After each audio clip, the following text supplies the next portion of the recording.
नमस्ते। अच्छा, कभी सोचा है कि कोई नई दवा आपकी लोकल फार्मेसी के शेल्फ तक पहुंचती कैसे है? ये सफर ना बहुत लंबा और अविश्वसनीय रूप से जटिल होता है। और इस पूरे सफर को कंट्रोल करता है एफडीए, यानी फूड एंड ड्रग एडमिनिस्ट्रेशन।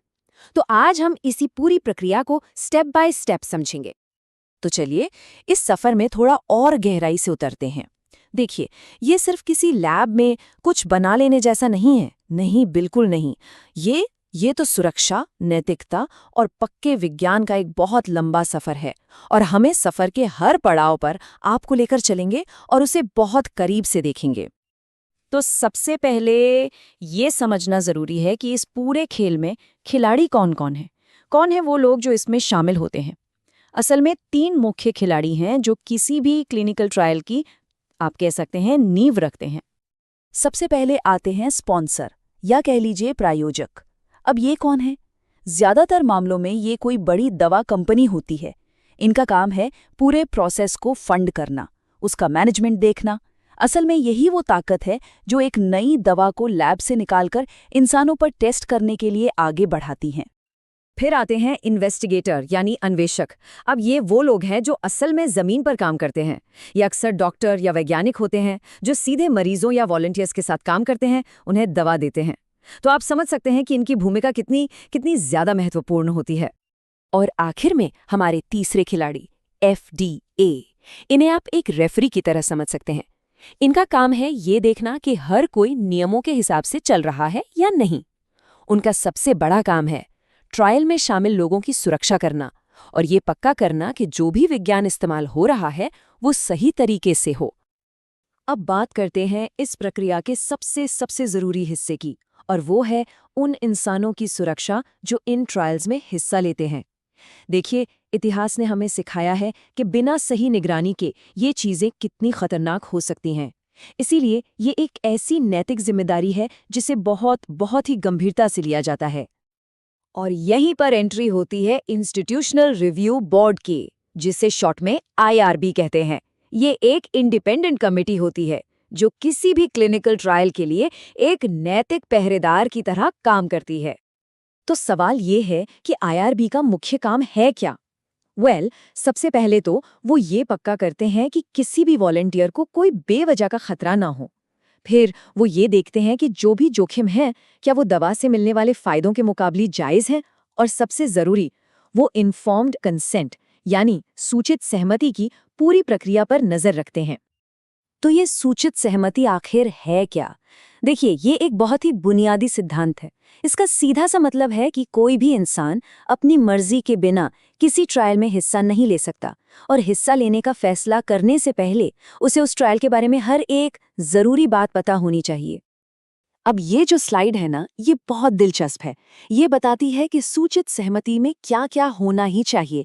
जैसे ये साफ साफ बताना कि ये एक रिसर्च है, इसका मकसद क्या है, इसमें क्या क्या जोखिम हो सकते हैं, फायदे क्या हैं, और सबसे जरूरी ये बताना कि हिस्सा लेना पूरी तरह से अपनी मर्जी पर है और कोई भी इंसान किसी भी वक्त बिना कोई वजह बताए इस ट्रायल को छोड़ सकता है।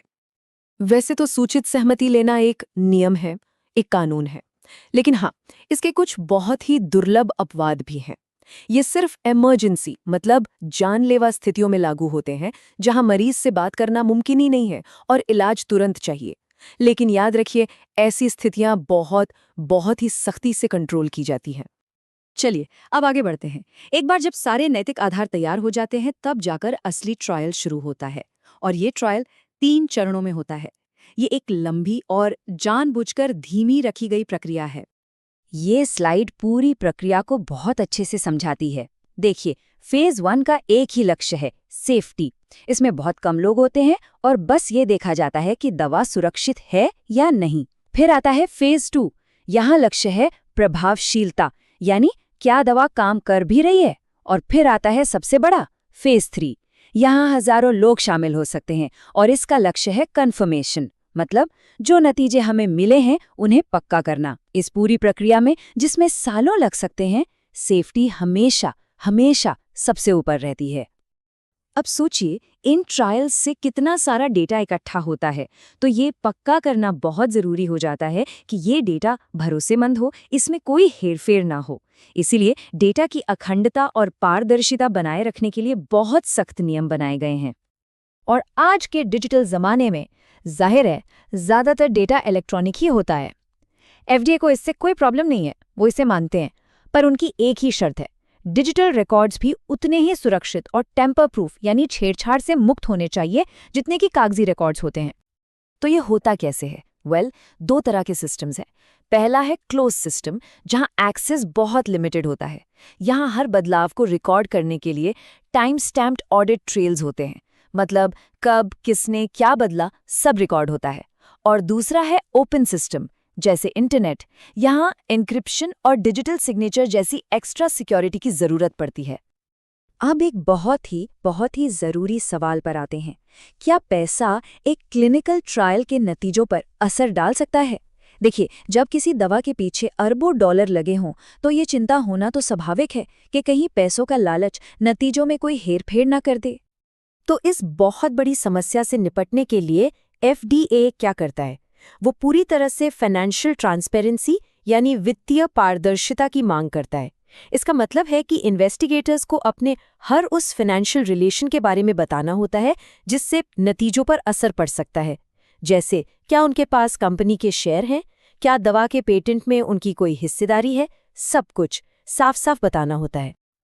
और सबसे अहम बात यह है कि एफडीए सिर्फ ये जानकारी लेता नहीं है, वो इसका इस्तेमाल करता है। वो इस जानकारी से ये पता लगाता है कि कहीं डेटा में पक्षपात तो नहीं आ रहा, और अगर उन्हें लगता है कि कोई गंभीर फाइनेंशियल टकराव है तो वो उस डेटा को खारिज भी कर सकते हैं या फिर और ज्यादा जांच की मांग कर सकते हैं। तो इन सभी फेजेस, इतनी सारी जांचों और इन सारे चेक्स एंड बैलेंसेस के बाद हम आखिर में कहाँ पहुंचते हैं? देखिए, ये पूरा का पूरा जटिल सिस्टम एक बहुत ही सरल लेकिन बेहद जरूरी लक्ष्य के लिए बना है, और वो लक्ष्य है ये पक्का करना कि हम जिन दवाओं पर भरोसा करते हैं वो सेफ भी हों और असरदार भी, बस ताकि जब कोई डॉक्टर किसी को कोई दवा दे तो पूरा भरोसा हो कि वो दवा काम करेगी और नुकसान नहीं पहुंचाएगी। और हम आज की बात इसी एक सवाल के साथ खत्म करते हैं। ये जो सिस्टम है ये सुरक्षा के लिए बनाया गया है, इसमें कोई शक नहीं, और ये बहुत जरूरी भी है। लेकिन आज जिस तेजी से इनोवेशन हो रहा है, जिस रफ्तार से विज्ञान और टेक्नोलॉजी आगे बढ़ रहे हैं, सवाल ये उठता है कि क्या ये सिस्टम स्पीड के लिए बना है? क्या हम सुरक्षा और गति के बीच एक सही संतुलन बना पा रहे हैं? ये एक बहुत जरूरी सवाल है जिसके बारे में सोचने की जरूरत है। हमारे साथ जुड़ने के लिए आपका शुक्रिया।